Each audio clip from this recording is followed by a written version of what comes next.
understanding of the body. We all know that this medical course, whether it is Ayurveda or allopathy, generally it is designed in such a way that you talk about what is the normal structure of the body, what is the normal functioning of the body. Based on that understanding, deviations from the normalcy will be explained. Those deviations are categorized as diseases. So based on these two understandings, normalcy of the body, deviations from the normalcy, you have a freedom to think about how to manage the deviations or diseases.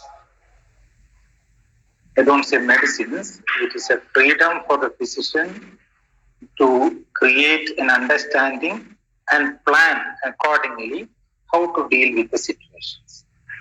This is the general mode of medical education. So unfortunately in our field, these first two areas are lesser cared. So sometimes we will have to depend upon this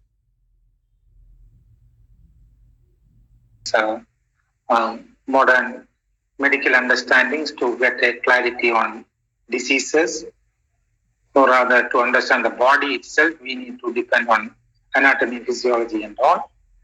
So when it comes to an accurate management of a disease, we all know that chikitsa is what you say, samprapti vikadana. Its actual treatment is samprapti vikadana. So samprapti is the mode with which your body is disturbed. So then you must have an understanding of what is the body, what is the normalcy of the body. Then only you can understand how that is getting disturbed and what is the disturbed status. So these two things together only will be leading to your calculations, your plans to deal with the emerging situation. So samprapti vikadanam is a knowledge of what has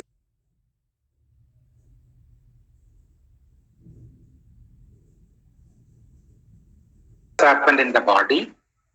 It's a complete knowledge of what has gone wrong in the body, which is directly proportionate to what you are planning to do on the body.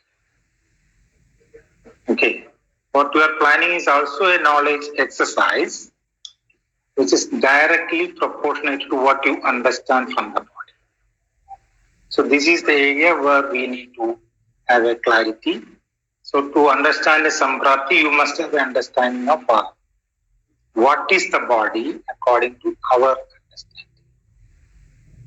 This is the basic requirement with which you can enter into a mode of how a disease is manifested. So for the time being, I request you to just imagine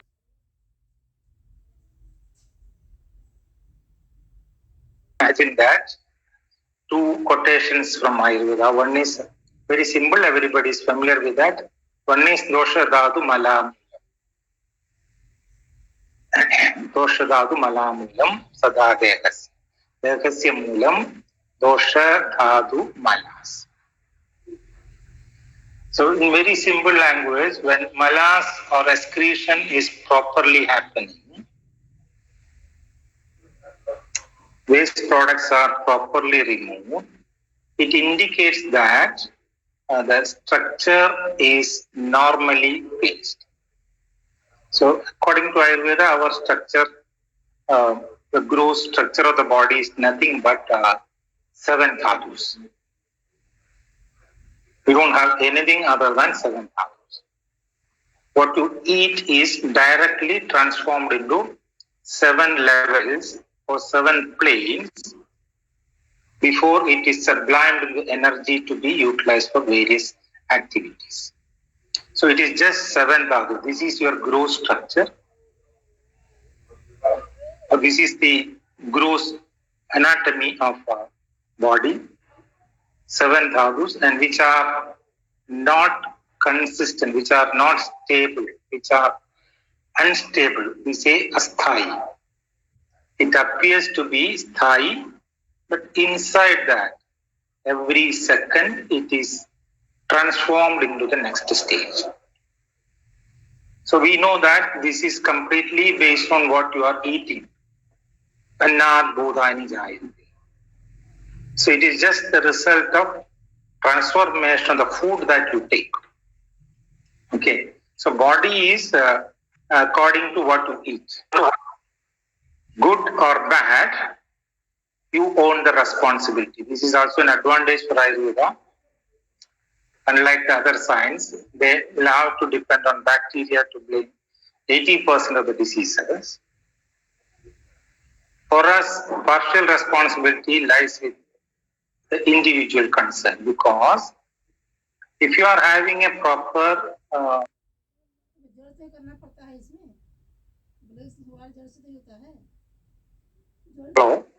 if you are having a properly guided food habits, if you are ensuring that your digestive system is maintained very well, if your Agni is maintained very well, technically you have to be having a healthy body. We remember, Charaka says, Kayo Agni Tasya Chikitsa Kaya Chikitsa. The body is just Agni. So technically speaking, Agni is the base factor with which the food is disintegrated, and entire transformations in Dhatu plane or even Bhuta plane is based on the extended effect of this Agni, to be known as Dhatu Agni Bhuta. So the Agni is intact means you ensure that your structure is very healthy. Your structure is nothing but 7 Dhatus. How do you understand that the structure is maintained? It is understood in terms of the character and properties reflected by these dhatus. These properties are categorized as Kapha, Pitta, Vata. So what is continuously changing in these dhatus, or what is functionally understood from the dhatus, is nothing but Kapha, Pitta, Vata. So your understanding of the body will be based on what is happening in the level of Kapha, Pitta, Vata. What you see directly will be the gross structure, which is nothing but 7 dhatus. And as a part of this transformation process, what is eliminated as unwanted part is the malas. So just for the time being, you think that we know only this about the body. Whatever understanding is there, it is coming under the category of Kapha, Pitta, Vata. We all know Kapha is connected to Prithvi, Jala, which is the whole matter, which is the gross matter of the body. And this Jala part is maintained with the help of Agni. Agni with Jala is known as Pitta. So that in the subtle plane, all movements are happening in the potential space. So movements are attributed to Vayu and the potential space is Akash. Transportation is a movement. Transformation is a movement from one state to another. Even growth is an expansive movement. So we attribute every movement or activity to one, where the structure or platform is provided by Kapha related, Prithvi, Jala related gross plane. And it is maintained with the help of Agni with Jala. And their properties are known as nothing but Pitta. So Kapha, Pitta, Vata should explain the entire activities happening in the body. Activities are, we all know that activities are formation, sustenance and degeneration.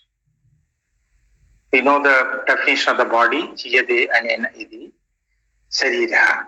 So body is that which is disintegrating. So activity is nothing but formation of the structure, sustenance for a while, then disintegration. This happens over a period of maybe 90 years for an individual. If it happens over a period of 90 years, it should start from 9 days or 9 seconds or even 1 second. You must have this process happening inside the body in the subcutaneous. So we say every second what is changing in the body is Kapha, Pitta, Vata. Every day you can see its importance, morning Kapha, noon Pitta, evening Vata. So every year if you divide or every time you divide into 3, you take food, its digestion time can be divided into Kapha dominant, Pitta dominant, Vata. So this is the meaning of it. Initial stages it is constructive phase, middle stage it is the sustenance phase, and the last stage it is the disintegration phase. You need all these things. It's not just construction alone. Just like telling that anabolic, catabolic, we have a phase in between, sustenance, maintenance phase. So these 3 aspects are the changes of the whole world, including the body, because you are a constituent part of the universe. So this is what we are concerned with. How smooth you are having this transformation process, how smooth you are having this constructive phase, sustenance, and destructive phase smoothly conducted in your body, then you are considered to be healthy. So the functional plane, on the plane of activity, is understood in terms of Kapha, Pitta, Vata, and these changes are happening on the structure known as 7 dhatus. So disease also happens on 7 dhatus. And excretory process is understood in terms of 3 malas. So body is just dosha, dhatu, mala, moolam.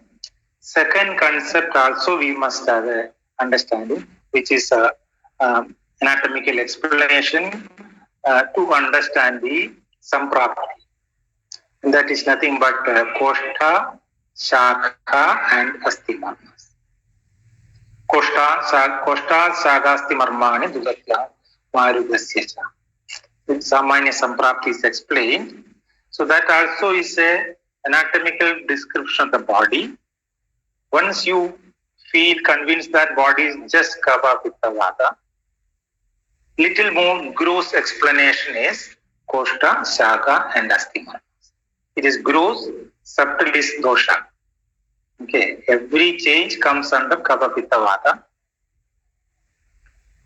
Grossly it is reflected in a structural form. You can say Koshta, Shaka, Astimarmas.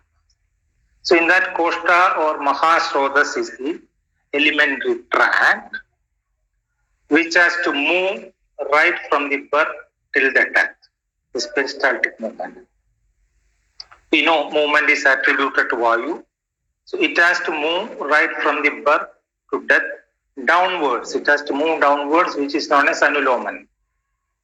In fact, it is based on this movement that all other movements are like wave-like movements are initiated in the body.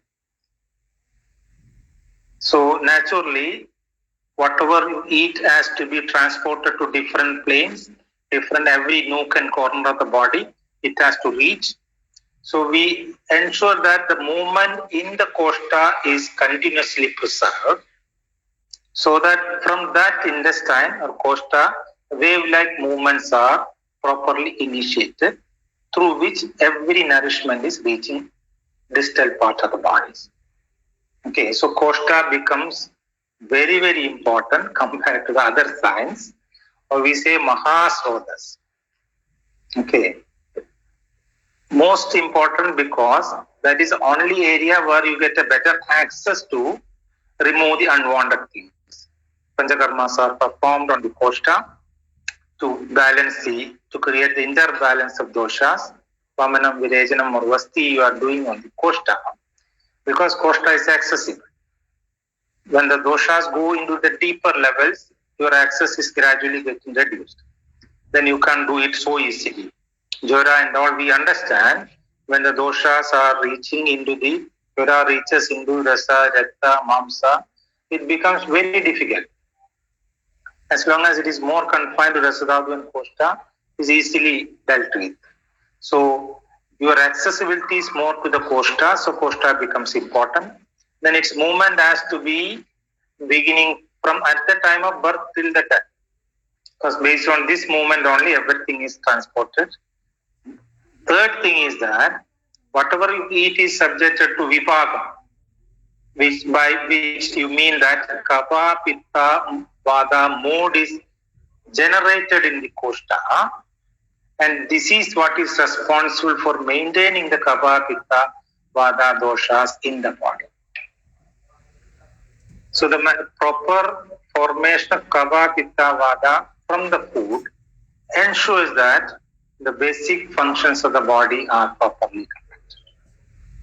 So in many ways, koshta becomes the most important part as far as the health is concerned, as far as the disease is concerned. The understanding is that for any disease, we say you need to look into the koshta to see the status of kapha, pitta, vata. Because it has spread from the koshta, so you get access to deal with that also in the koshta, in any disease. For example, Vata Vyadi, you are doing Vasti because Pakvasya is the part which is maintaining the basic property of Vata, that is the dryness, Ruksha nature. You need a Ruksha nature in the body, otherwise the Snigdha related kapha atmosphere will be going on increasing. So to keep a check on this kapha related structural unctuousness, you need opposite Ruksha nature, another part that happens in the large intestine, Pakvasya, where the food remains totally drained out and dryness is only what it can transfer. So dryness, optimum level of dryness will be the character of the large intestine. If there is a Vata Vyadi, you assume that the dry nature, Ruksha nature of Vata is more in that particular structure.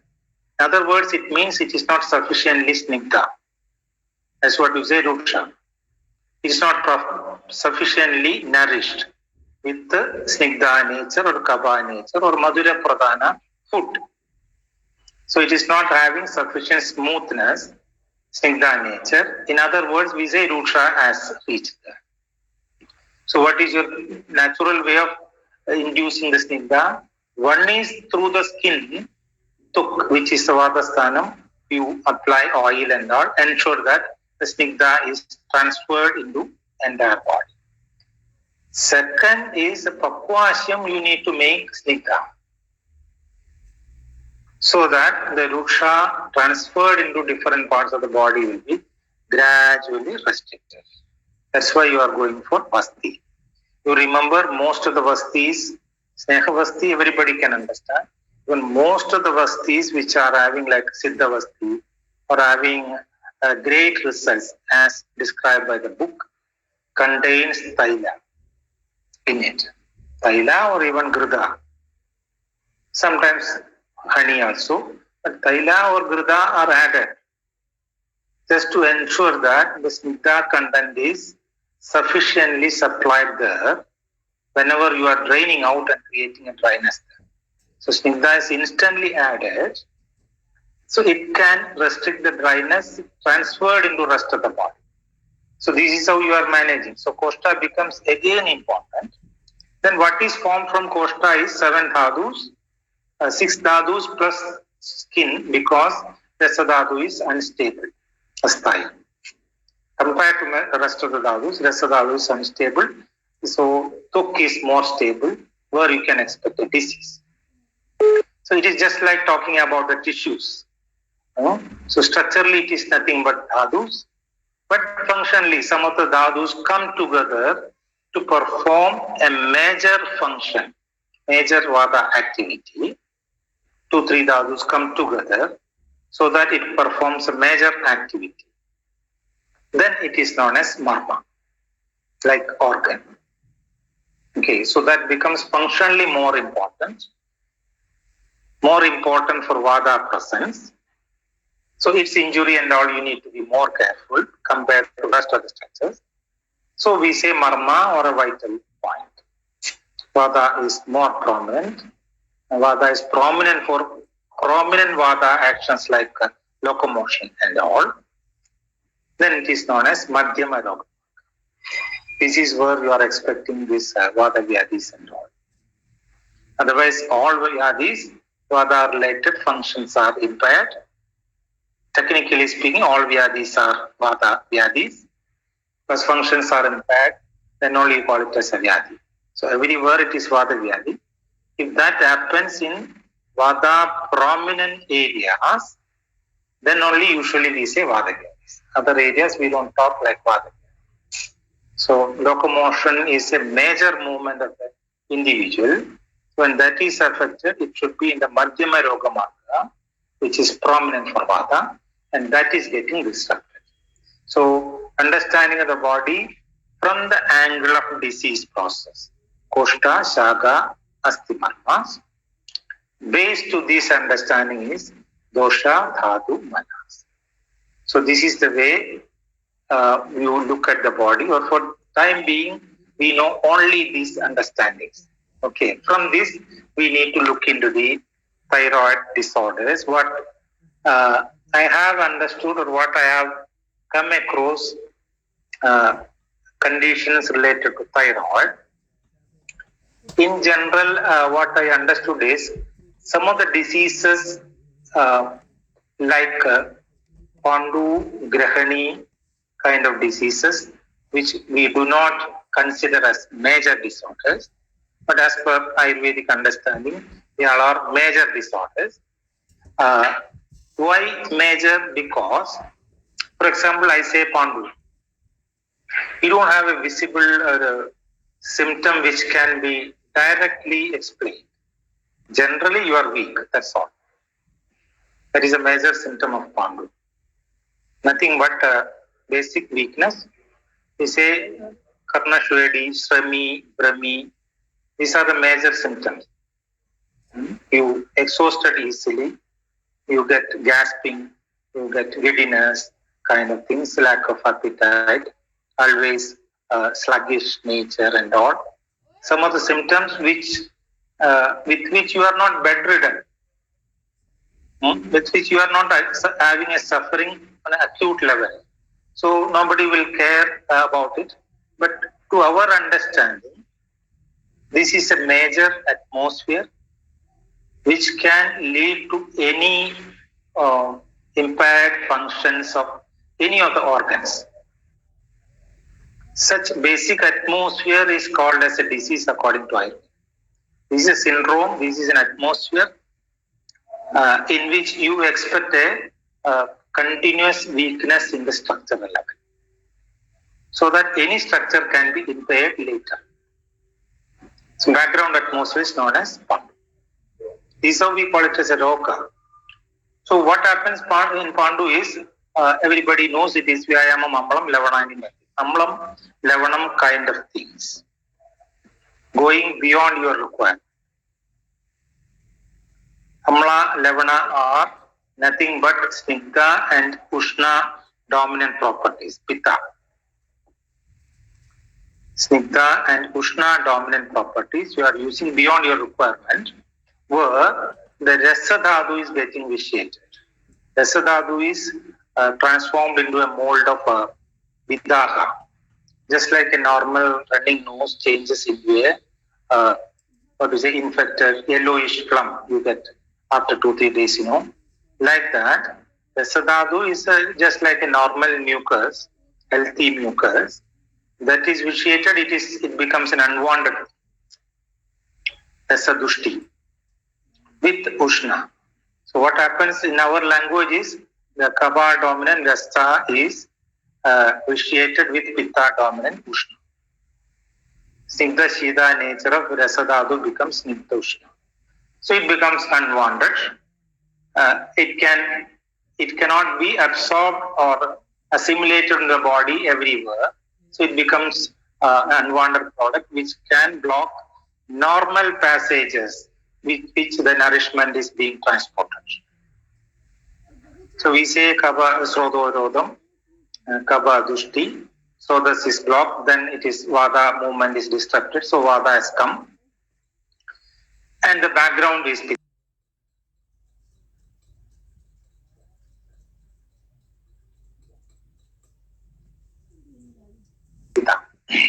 This is a general question everybody asks.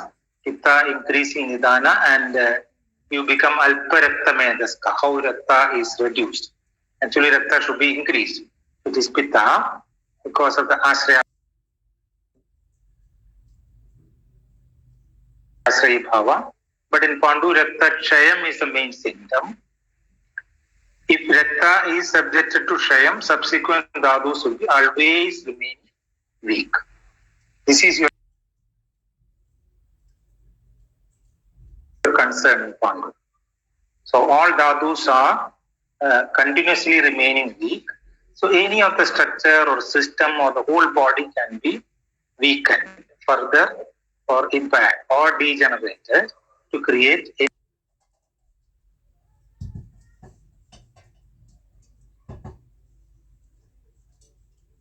any disease. So this is the overall point. Why Rakta is not properly forming? Because Rasa Dhatu is vitiated. So it is not capable of forming a healthy Rakta Dhatu. So Rakta Dhatu becomes Alpa. Rakta is Alpa, subsequent nourishment will be naturally deficient. So all Dhadus are weak. Dhatu Kshaya, weak Dhadus are the result. So you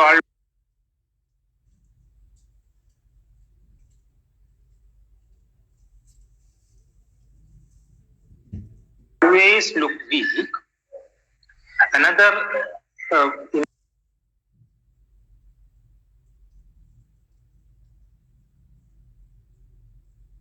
impact is that Rakta is responsible for regeneration of the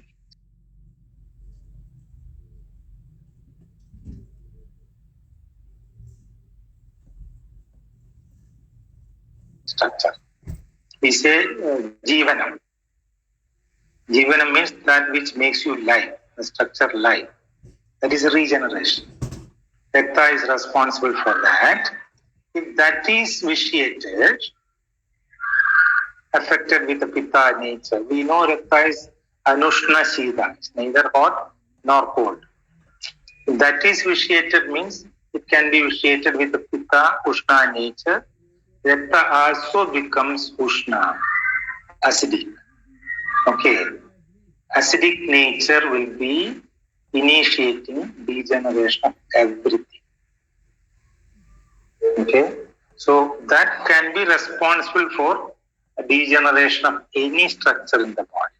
Rakta is not properly dealt with. So Ushna nature cannot be sustained in Rakta Dhatu for a healthy body. We need to ensure that Rakta is neutral. Okay, Pitta is not dominant in that.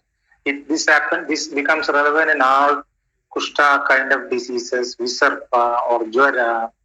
We see that the heat is immediately contained. Otherwise, it can just kill the body. Jwara definition itself is like this. The heat can just kill the whole body. Jwarana Jwara. So that heat nature, if you don't control, it can be degenerating an organ or a system or even the whole body. Okay, so diseases starting from Jwara to Vadavyadi, any disease can be resulted from such a background where you continuously remain weak and symptoms are not directly visible. No major symptoms are visible. So many of the conditions what I have seen in thyroid, basically if you just look into hypothyroid, slowed metabolism. Typical symptoms I can just read out. Weight gain. Weight gain is not a healthy weight gain. Even if you eat very little, you put on weight. You feel hefty. That is what is known as weight gain. And water retention is easily happening in that. Because structure becomes dull, movement of fluid, tissue fluid in the body becomes sluggish. So you feel that everywhere there is retention. Like that tiredness, rarely goiter kind of conditions, slow heart rate can become slow, sensitivity to cold, which is typically a Vata symptom. If you are weak, you don't tolerate cold. You always prefer warm atmosphere. Okay. Then dry hair, dry body, skin itself, dryness is expected. Temporary depression. It's not clinical depression. Vada symptom is Vishadida. Vada Vriddhi Lakshana. Vishadida. The temporarily depressed status. These are some of the major symptoms. Cramps, constipation, like that, certain things. Some of the book even says some symptoms like carpal tunnel syndrome is indicated. Some books it says. Some Vada diseases, some Vada symptoms are easily expected. So you can't pinpoint what is it actually. So many of the conditions what I have come across and a history of Pandu, that's what I would like to convey, where our general understanding of Pandu is anemia. It need not be anemia, it's much, much more than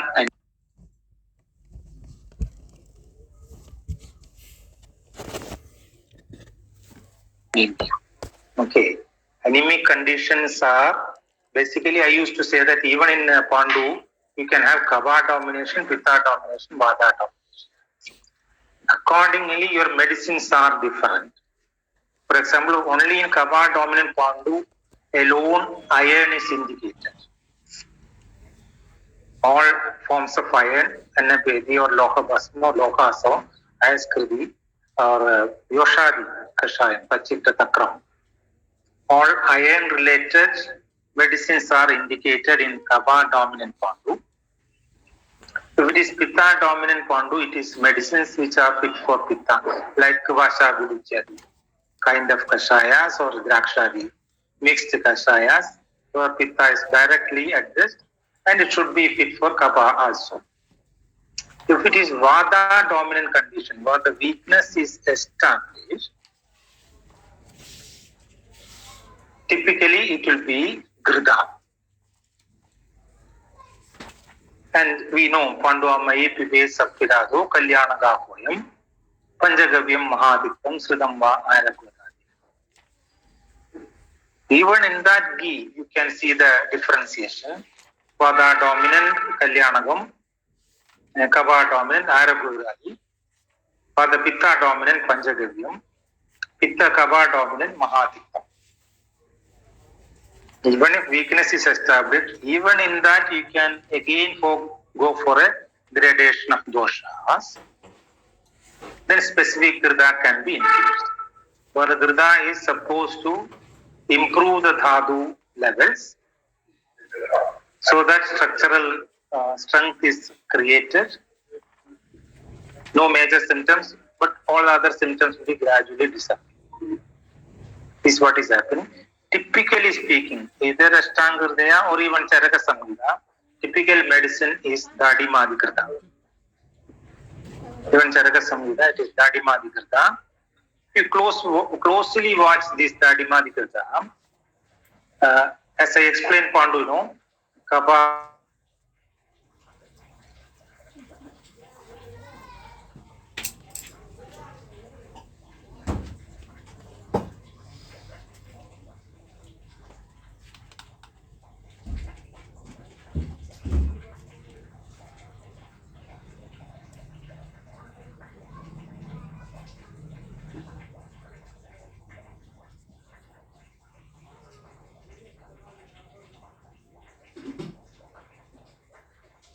Vada Kapha is very easy.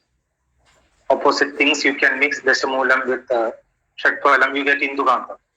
Very easy. Dasamulam is Vadaharam, Shatpalam is Kaphaharam. Easily you get it. But you must remember, both Vata Kaphahara medicines will be Ushna in nature and it is against Pitta. So it's not easy to find out medicines which are fit for Pandu kind of a disease. That's why it becomes a major disease. Otherwise it will be easy to deal with that. So Vata Kapha will be targeted with the Dadimadi Grida, but it should be a Grida preparation. Most of the other Gridas mentioned in Ashtanga, you have Kashaya preparations. But Dadimadi Gridam, you don't see the Dadimadi Kashaya. This is the reason. It should be in the Grida media so that you are not provoking people unnecessarily. Medicines are Dadimal Kuduvum, Pippali, Peli Moolam, Chitragam, Singiveracha, Danyat Kudubardam.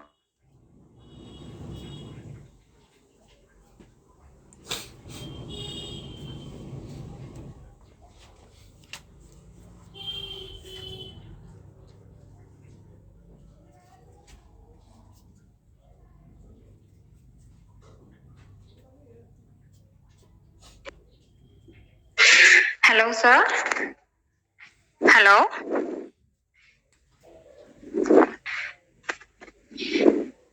Hello. Hello.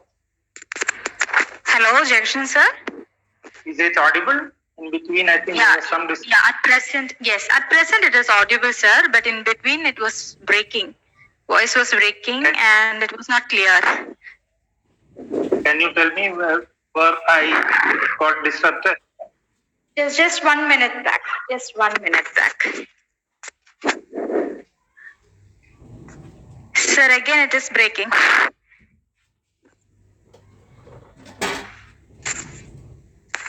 Hello?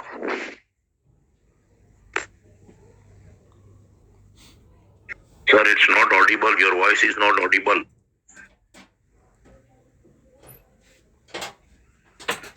Hello, sir. Hello, Jason, sir. Hello? Dr. Gauri, it's not audible to us. Yes, I know, sir. I'm also trying to connect him. Just a second.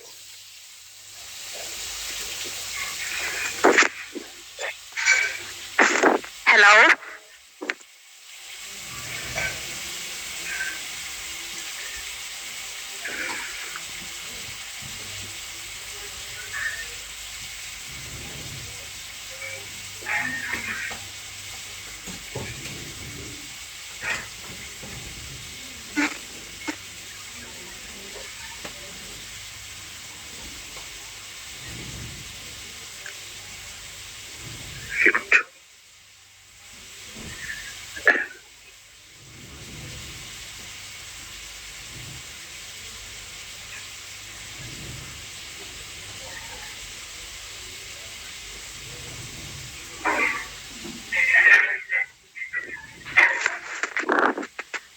Just wait 2 to 3 minutes. I think there is a net connection with him.